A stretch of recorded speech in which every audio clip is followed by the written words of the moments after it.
très heureuse vraiment de vous accueillir, d'accueillir la famille, les amis de Bernard Maris, très émue d'être parmi vous.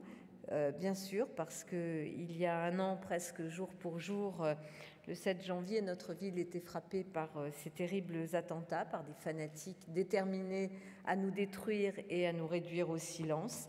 Et puis nous sommes là, tous debout, et nous ne nous tairons pas. Donc nous allons avancer, et je trouve que cette réponse d'une chère Bernard Maris est sans doute une des plus belles réponses qui pouvaient être apportées. C'est une date qui est douloureuse, c'est vrai, et elle appartient maintenant à la mémoire de Paris, pour toujours. Et ceux qui ce jour-là sont morts pour la liberté, je le redis ici, et je sais que chacune et chacun, dans ses responsabilités, dans le mode d'expression qui est le sien, le dira aussi avec ses propres paroles. Nous sommes là pour que ceux qui sont morts ne soient jamais oubliés et que leur message, parce que vous l'avez très bien dit sur Bernard Maris, son message était un message profondément humaniste, avec en plus l'humour, la volonté de bouleverser, de bousculer, d'aller chercher là où souvent on s'enferme, ou dans les protocoles, ou dans des modes de pensée. Et avec des personnalités comme celle de Bernard Maris, c'est vrai que nous sommes tous tenus et tirés vers le haut pour faire en sorte que les valeurs qu'il portait, les valeurs qui sont si chères aussi à cette ville, soient transmises. Je crois que dans la façon dont les humanistes s'inscrivent dans notre histoire, finalement, c'est autour de cette idée de la transmission. Mais comment transmettre, et vous l'avez bien dit aussi, ce que Bernard Maris a apporté jusque-là, jusqu'à présent, à travers ses écrits, à travers son approche de l'économie et surtout sa volonté de diffuser cette connaissance avec une école minoritaire encore aujourd'hui dans la pensée économique, mais ô combien utile et à laquelle ô combien je suis sensible, à la fois personnellement, mais aussi en tant que maire d'une ville qui se dit que non, il n'y a pas de réponse simple à des problèmes complexes et qu'il vaut mieux appréhender la complexité du monde plutôt que de la nier, et qu'il vaut mieux utiliser l'intelligence collective que penser qu'on est beaucoup plus intelligent tout seul face à tout le monde. Je crois que ces principes-là sont des principes qui sans doute doivent nous unir, mais qui vont être d'une très très grande utilité dans les temps qui viennent. Nous sommes donc aujourd'hui réunis pour affirmer aussi que l'espoir et l'avenir doivent triompher et nous fédérer. C'est l'espoir qui est incarné par cette chaire, et cette chaire qui célèbre aussi la puissance du savoir, de la connaissance sur justement l'obscurantisme et toutes celles et ceux qui pensent que les êtres humains, les citoyens, ne sont pas des êtres pensants et agissants auxquels il faudrait reconnaître et cette intelligence et cette capacité d'action, mais que finalement, pour un certain nombre, et je parle pour la chapelle qui est la mienne, celle du monde politique, on a encore tendance à considérer que les citoyens sont des sujets. Je crois que cette chaire va beaucoup nous aider à sortir de cette idée si simple qu'il suffirait d'avoir une parole, la décision en haut, et que c'est ça qui solutionnerait les désastres et les maux qui rongent nos sociétés. Cette pensée-là est encore tellement dominante qu'il y a besoin non seulement d'initiatives, mais aussi de conforter des initiatives comme ce que vous faites aujourd'hui, ce que nous allons faire aujourd'hui en consacrant cette chaire. Parce que beaucoup d'autres que moi pourraient bien mieux parler de Bernard Maris, mais c'est vrai qu'en consacrant cette chaire, c'est un hommage à celui qui a dédié sa vie à la pensée, à la transmission, à la pensée économique, à sa transmission au plus grand nombre. Et ce travail-là, nous allons accompagner ceux qui en auront la charge, mais dans nos responsabilités, je veux vraiment saluer aussi la secrétaire générale de l'UNESCO, dans nos responsabilités, nous, les institutions qui sommes ouvertes, qui ne voulons pas nous enfermer non plus dans des protocoles ou dans des modes de pensée uniques, qui sommes conscientes de la diversité du monde, de notre société.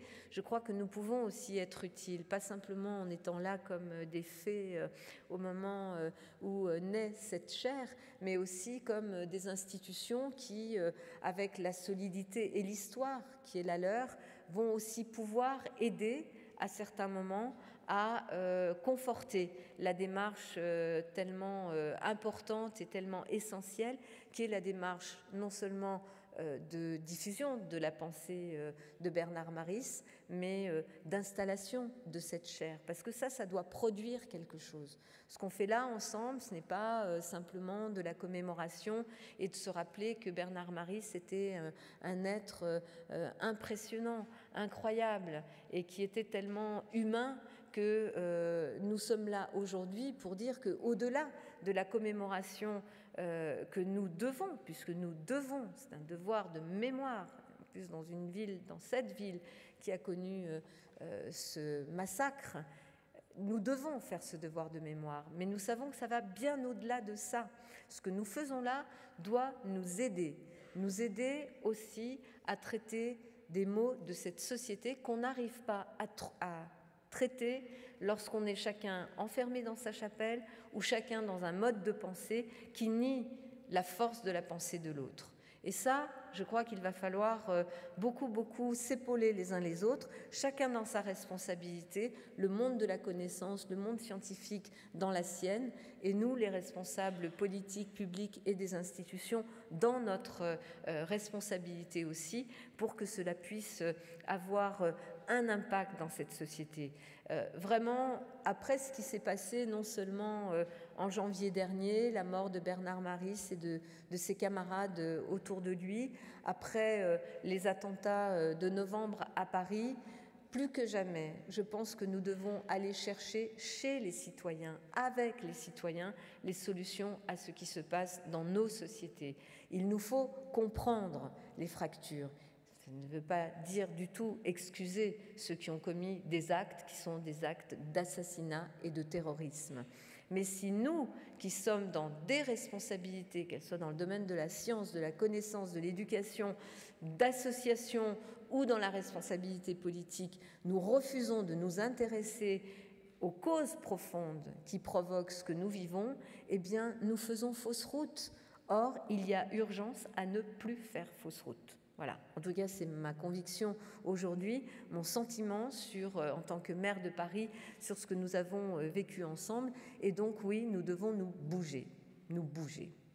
Moi, je suis à votre disposition pour être là et aussi accompagner ces mouvements dans une ville comme la nôtre. D'abord parce que j'ai conscience que cette ville, elle est porteuse de valeurs. Et là aussi, ce ne sont pas que des mots. J'ai quand même le sentiment que les femmes et les hommes, les citoyens de cette ville, qui aiment cette ville pour ce qu'elle est, pour ce qu'elle représente dans l'histoire. Vous êtes ici dans une salle qui a vu naître la Deuxième République. C'est là que la Deuxième République française a été proclamée, dans cette salle. Dans cet hôtel de ville, on a connu toutes les pages de l'histoire de France et de l'histoire de la République. Là, dans cette salle, pendant la Commune de Paris, c'était l'endroit où les communards, les révolutionnaires avaient entreposé leurs armes et ils venaient ici avant que l'hôtel de ville ne brûle. C'était là, exactement à l'endroit où vous êtes assis. Et tout cela, ça crée sans doute un état d'esprit propre aux citoyens de cette ville, pas forcément parce qu'ils y sont nés, mais parce qu'à un moment donné, ils se sentent habités aussi par les valeurs et par cette histoire. Et cette histoire, elle ne nous emprisonne pas. C'est une histoire qui crée des obligations, mais qui nous ouvre un champ de possibilités impressionnant. C'est ça aussi mon état d'esprit. Et j'ai vraiment conscience que dans les temps que nous vivons, c'est avec les citoyens et avec la diffusion de la connaissance, avec le débat, parfois débridé, parfois qui peut partir dans tous les sens, mais c'est de cette façon-là qu'on va s'en sortir. Et je vous le dis, puisque nous créons cette chaire, que bien sûr, ce que diffusait, ce que développait Bernard Maris dans le champ économique n'est pas l'école la plus orthodoxe de l'économie qui aujourd'hui apparaîtrait presque comme une science naturelle, obéissant à des lois naturelles. D'ailleurs, certains voudraient nous faire croire que la démocratie aussi obéirait à des lois naturelles. Moi, je ne crois qu'aux lois humaines. Hein. Voilà, je n'ai aucun a priori par rapport aux religions, et ça fait partie de l'intime de chacun, croire ou ne pas croire dans une spiritualité religieuse.